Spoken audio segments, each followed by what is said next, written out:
Biar senyumnya lebar, meskipun banyak utang di luar, yang penting hari ini kita bergembira. Betul? Apa kabar semua? Apa kabar semua? Punya semangat? Mau sukses? Mau kaya? Apakah Anda yakin kalau Anda bisa kaya? Apakah Anda yakin kalau Anda bisa sukses? Apakah Anda yakin dengan diri Anda? Terima kasih semua, aplaus dulu untuk kita semuanya yang luar biasa. Saya buka ya dari saya. Assalamualaikum warahmatullahi wabarakatuh. Pepatah lama kan tak kenal maka tak sayang, betul? Supaya disayang kan harus dikenal dulu. Nama saya Bulis. Saya kelahiran Kendari tahun 1982. Jadi saya sebenarnya tidak pernah sama sekali terlintas dalam pikiran tentang bagaimana menjalankan sebuah network. Tapi saya pernah sekolah di salah satu universitas, yaitu jurusan sistem informatika yang berhubungan internet. Meskipun saya tidak terlalu mahir komputer ya. Nah, waktu itu saya di kampung, saya itu sudah pasrah sebenarnya. Maksudnya pasrah, saya tidak pernah lagi berpikir kaya, karena memang tidak ada jalannya kan. Waktu itu saya paling pikir kalau setelah kepala desa ini apa di yang bagus, paling anggota DPR atau jadi kontraktor, paling larinya ke situ kan. Dan saya tidak pernah pikir untuk sukses, untuk kaya, karena saya tahu nasib teman-teman saya itu kan sudah ada yang kelihatan. Bahkan kakek saya itu jadi kepala desa sampai mati, kakek saya tidak kaya-kaya. Makanya saya pikir pasrah lah, paling juga seperti itu nanti. Nah, mau bermimpi untuk punya segalanya itu enggak ada rumusnya lah. Karena kalau kita mau sukses, mau melihat nasib kita itu kan gampang. Tinggal lihat saja orang yang sudah melakukan apa yang kita mau kerja selama 5 atau sampai 10 tahun. Ya itulah gambaran nasib kita sebenarnya. Kita tidak usah banyak menghayal mau ini mau ini, karena apa yang kita lakukan orang yang sudah lakukan, ya itu gambaran nasib kita. 99% seperti itu. Dan saya sudah tahu waktu itu. Wis, handphonenya luar biasa. Nanti saya banting, saya gantikan iPhone. Bersebar. Lanjut ya. Jadi begini Bapak Ibu, sebelum saya lanjut, hari ini saya bukan datang di sini menggurui ya. Saya bukan bermaksud mengajari kita, tidak. Hari ini saya hanya mau berbicara pengalaman saya yang saya alami sehingga bisa seperti ini. Jelas ya? Bisa diterima? Karena kalau anaknya Yusuf Kalla datang di depan, saya tidak percaya dia rapat yang motivasi saya. Karena bapaknya memang orang kaya, dia lahir kaya. Tapi kalau orang miskin, orang kampung, bisa go internasional, bisa mengalahkan segalanya, betul-betul memulai dari nol dan berproses bisa sukses dengan cepat. Itulah yang saya mau ikuti.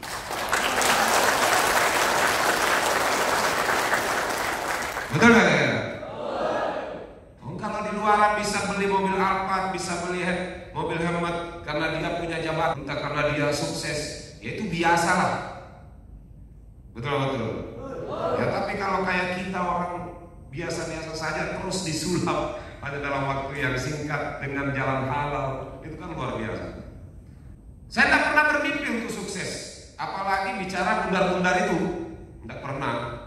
Karena saya hanya pasrah lah. Waktu itu impian saya hanya satu.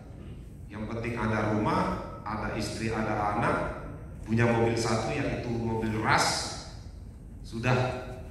Karena saya bertanya kepada semuanya orang-orang sukses, bagaimana caranya bisa saya sukses. Dan hampir rata-rata saya tidak bisa ikuti. Yang paling pertama, kalau mau sukses harus kecerdasannya di atas rata-rata. Harus memiliki skill yang tidak dimiliki orang lain, orang-orang tertentu. Contoh kayak artis itu kan tidak semua.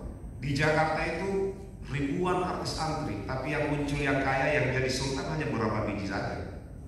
Seperti yang saya katakan tadi, kalau Anda mau kaya, mau sukses, ya bertanyalah kepada orang sukses dan orang kaya, betul lah. Nah, ternyata saya tanya sulit semua. Mau kaya itu harus punya modal, harus punya kemampuan yang betul-betul luar biasa. Sehingga saya pasrah. Tapi setelah itu ada teman saya kata Tambaluan ngajak saya kaya. Ini kok ada juga orang yang mau ajak saya kaya kan? Sebenarnya saya ingin, tetapi kan tidak pernah. 30 tahun usia saya tidak pernah ada yang ngajak saya kaya. Kok ini ada yang ngajak saya kaya? Tapi saya lihat bundar-bundar, bulat-bulat. Kalau bulat-bulat dua, ya seringlah saya pegang loh. Beneran. Videonya viral. Tapi ini bulat-bulat di papan ini kayaknya nih tidak asing, banyak sekali yang saya sering dengar. Saya masih sekolah bahkan kuliah masih sering ada yang gambar bundar-bundar begini. Tidak ada orang kaya di Sulawesi Tenggara. Saya lihat manakah orang kayanya di orang bundar-bundar itu? Tidak ada, Pak. Waduh, gimana kata saya.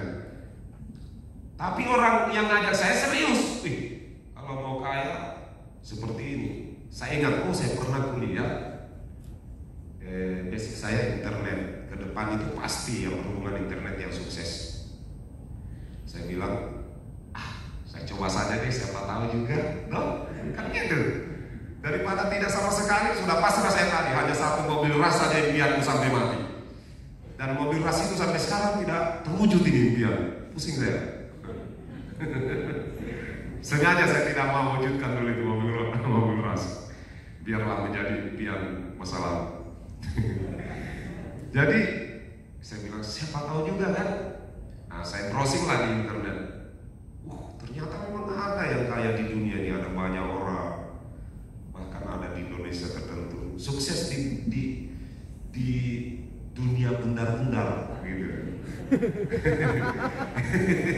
Sukses di dunia bulat-bulat. Nah, akhirnya saya coba saja deh. Siapa tahu ini betul-betul rubah hidupku toh. Kan saya tidak mengerti. Siapa tahu saja di jalan. Gabung saja deh. Saya kasih tahu istri saya. Saya mau ikut itu apa yang begini-begini. Saya bilang, urus di kepala desa, jangan urus itu. Saya bilang, kalau tidak mau, jangan nih. Akhirnya saya pergi, diam-diam pinjam uangnya teman. Hak demi Allah itu saya mau mulai bisnis ini, uang saya pinjam. Lillahi ta'ala. Jadi uang saya pinjam. Jadi modal saya itu 6.000 rupiah saja. Modal baterai itu. Kenapa dulu Bapak Ibu banyak sekali paradigma negatif di masyarakat? Ini yang saya perlu luruskan. Kalau bicara multi level yang dikenal di sana atau direct selling, bahasa Bugisnya itu kan direct selling. Kenapa banyak sekali kalau kita sebut multi level banyak yang kayak negatif gitu? Pernah dirasakan nggak? Pengalaman ternyata, ya kan? Nah, jadi gini, sebenarnya bukan salah kita. Yang membentuk paradigma negatif ini adalah yang pertama adanya mafia jaringan, mafia marketing. Karena e-commerce pertama masuk di Indonesia itu tahun 98. Sebenarnya dimulai kalau multi level itu tahun 72 di Amerika. Cuman Indonesia ini tidak ada regulasi yang pasti, sehingga seenak dewe orang-orang dari luar negeri maupun orang lokal menciplak metode-metode sistem yang setiap negara itu berbeda regulasinya. Nah, kita tidak ada aturan. Jadi datang. Sementara Indonesia ini pasar terbaik di Asia Tenggara. Orang Indonesia itu kan begini, rata-rata tidak mau proses, langsung mau kaya. Jadi ketika diiming-iming cepat sekali terpengaruh kan, seperti itu. Nah, sehingga dimanfaatkanlah peluang ini oleh orang-orang luar negeri yang mafia-mafia jaringan. Masuklah Indonesia dengan iming-iming mau kaya, karena kan banyak macam ini. Akhirnya tahun 2008 mulailah dibuatkan peraturan menteri. Karena melihat maraknya penipuannya. Akhirnya waktu itu tahun 2014 saya juga salah satu pengusul bagaimana Indonesia ini betul-betul membuatkan regulasi. Karena tidak ada satu orang pun di penjara, Pak, tentang skema sistem jaringan ini, kecuali dia larikan ke pasal 378. Tahun 2014 baru ada aturannya, yaitu Undang-Undang Nomor 7 Tahun 2014 tentang mengatur tentang perdagangan. Karena di Indonesia kan ada dua sistem, konvensional sama network, tidak langsung dan langsung, kan itu. Nah, akhirnya mulai di tahun 2014 munculnya juga cybercrime mulailah berkurang, tapi sudah banyak korban sebelumnya. Karena mau melapor bagaimana, tidak ada aturan. Apalagi di KUHP tidak ada, makanya orang tertipu terus. Dan ini dimanfaatkan semua orang. Nanti mulai betul-betul teknologi mulai masuk di dunia ini, sudah mulai menguasai, baru betul-betul dibuatkan regulasi di Indonesia, sehingga mulailah berkurang. Tapi ada lagi kelemahannya, karena di dalam Undang-Undang Nomor 7 itu 2014 di situ bahwa barang siapa yang menjalankan sistem skema piramida diancam dengan hukuman 10 tahun penjara atau denda 10 miliar. Yang dimaksud skema piramida itu apa? Yaitu satu kegiatan usaha yang mana mengajak orang dan mendapatkan hasil dari hasil perekrutan orang tanpa produk. Jadi kalau yang tidak ada produk itu undang-undangnya itu 10 tahun penjara. Nah, mafia-mafia ini berpikir lagi, ini kan harus ada produk, ayo kita mainkan lagi. Jadi produk dibuatlah lagi, baik orang lokal maupun orang luar negeri. Yang penting ada produk, biar batu-batu saja, biar kaca-kaca saja, biar apa saja, gelang-gelang, apakah saja, yang penting ada produk, menggugurkan undang-undang ini supaya kita tidak dipenjara. Kan banyak begitu loh, bisnis begitu banyak loh. Yang penting asal ada, ya orang terfokusnya di sistem, betul tak? Coba ada nggak di sini bisnis jaringan orang mau beli produknya dengan harga hari itu tanpa sistem? Siapa mau beli gelang-gelang 3 juta kalau tidak ada di iming sistem? Betul? Itulah kita diberdayai dengan bagaimana supaya tidak melanggar undang-undang itu, sehingga kita juga mulai melakukan.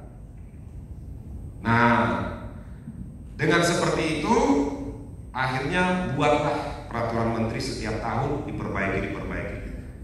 Nah, alhamdulillah waktu 2014 dibentuklah Satgas Investigasi Bisnis Bodong. Semua dari stakeholder ada semua, ada kejaksaan, kepolisian, apa semua. Jadi mengawasi ini. Alhamdulillah Indonesia hari ini sudah mulai bagus. 2019, 2020 ini sudah kenaikannya luar biasa. Sudah perizinannya sudah bagus semua. Dan hari ini perusahaan yang resmi di Indonesia yang punya izin 245 saja. Tapi yang aktif cuma 145.